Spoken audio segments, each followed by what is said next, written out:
ക്യാമ്പസിലേക്ക് സ്വാഗതം. ഇന്ന് കുറച്ച് ബീൻസ് എടുത്തിട്ടുണ്ട്, കുറച്ച് ബീൻസ്, കുറച്ച് ക്യാരറ്റ്.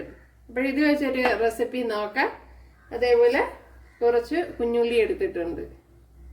അപ്പോൾ കുറച്ച് ബീൻസ്, കുറച്ച് ക്യാരറ്റ്, കുറച്ച് കൊച്ചുള്ളി എടുത്തിട്ടുണ്ട്. അപ്പോൾ ഇത് വെച്ചുള്ള ഒരു വീഡിയോ ആണ് ഇന്ന് തയ്യാറാക്കുന്നത്. ഇവിടെ ഒരു പിടി തേങ്ങ, ഒരു 1/2 ടീസ്പൂൺ ജീരകം, കണ്ടല്ല, ജീരകം ഇട്ട് കൊടുത്തിട്ടുണ്ട്. ഇവിടെ കുറച്ച് വെളിച്ചെണ്ണ ചേർത്ത് കൊടുത്തിട്ടുണ്ട്. വെളിച്ചെണ്ണയ നല്ല എന്തെങ്കിലും ഇഷ്ടമുള്ള ഓയിൽ ചേർത്ത് കൊടുക്കുക. അല്ലെങ്കിൽ കടുക് ഇട്ട് കൊടുത്തിട്ടുണ്ട്, കറിയിലേക്ക് ചേർത്ത് കൊടുത്ത് പച്ചമുളക് ഇട്ട് കൊടുത്തിട്ടുണ്ട്. ഇനി ഇതിലേക്ക് ഒരു 7-8 അല്ലി വെളുത്തുള്ളി ചേർത്ത് കൊടുക്കാം.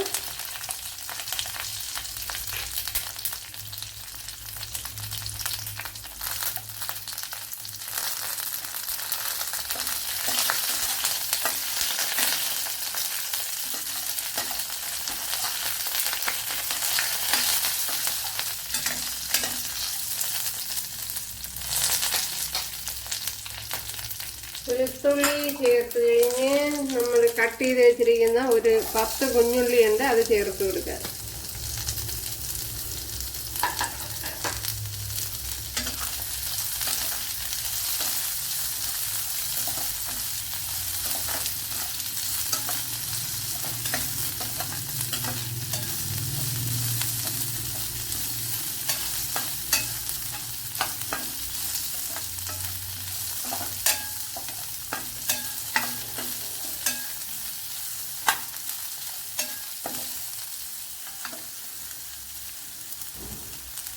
കഴിവണം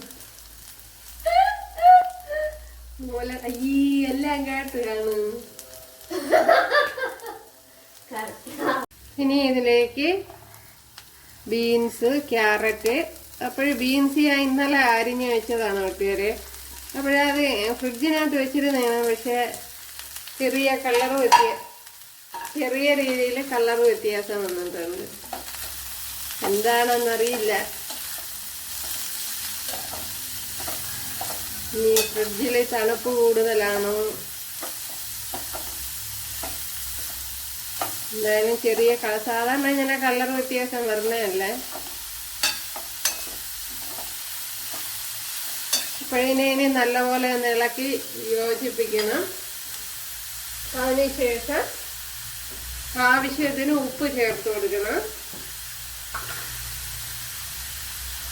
അപ്പോൾ ഇതെല്ലാം ചെയ്തിട്ടില്ലാത്തവരും ചെയ്ത് നോക്കാം, നല്ല ടേസ്റ്റാണ്.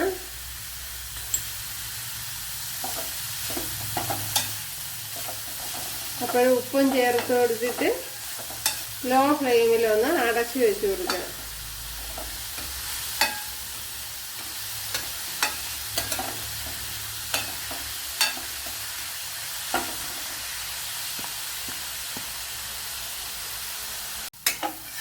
ഇതേപോലെ ഇടയ്ക്കൊന്ന് അടപ്പ് തുറന്ന് ഇളക്കി കൊടുക്കണം.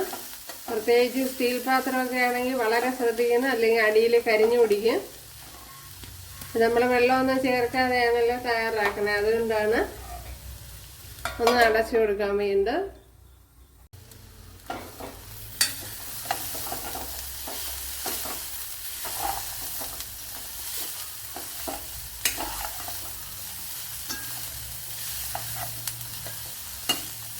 അപ്പോഴും നമ്മുടെ ബീൻസും ക്യാരറ്റും ഒക്കെ ഇവിടെ വെന്തിട്ടുണ്ട്.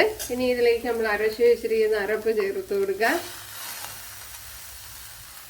ഇപ്പം ഞാൻ ഒന്ന് ക്രഷ് ചെയ്താണ് എടുത്തത്.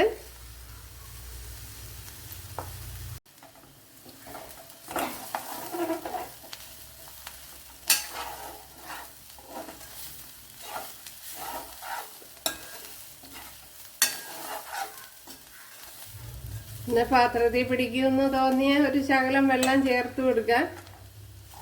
ഇപ്പം എല്ലാം നമുക്ക് ഓയിൽ ഒഴിച്ചു കൊടുക്കാൻ പറ്റൂലല്ലോ. നമ്മൾ അരച്ച മിക്സിയുടെ ജാറിലൊന്ന് ഒഴിച്ച് ഒരു ശകലം വെള്ളം ചേർത്ത് കൊടുക്കുക. അപ്പോൾ ഇതിപ്പോൾ ഞാൻ സ്റ്റീൽ പാത്രം ആയതുകൊണ്ടാണ് കൂട്ടുകാരെ ചേർത്ത് കൊടുക്കണേ. അപ്പോൾ വെള്ളം ചേർക്കാതെയും തയ്യാറാക്കാം.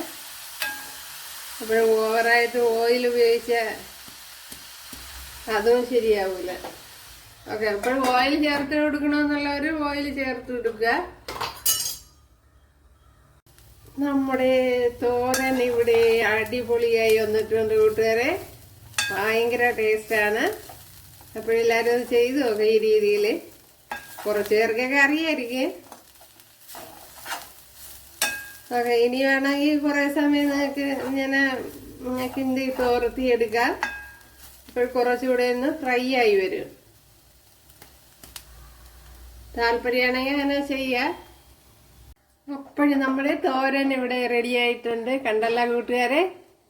അപ്പോഴെല്ലാവരും ചെയ്ത് നോക്കുക. ഇഷ്ടമായാൽ സബ്സ്ക്രൈബ് ചെയ്ത് സപ്പോർട്ട് ചെയ്യുക. അടുത്തൊരു വീഡിയോ ആയിട്ട് കാണാമെന്ന് പറഞ്ഞുകൊണ്ട് എല്ലാവർക്കും താങ്ക്സ്.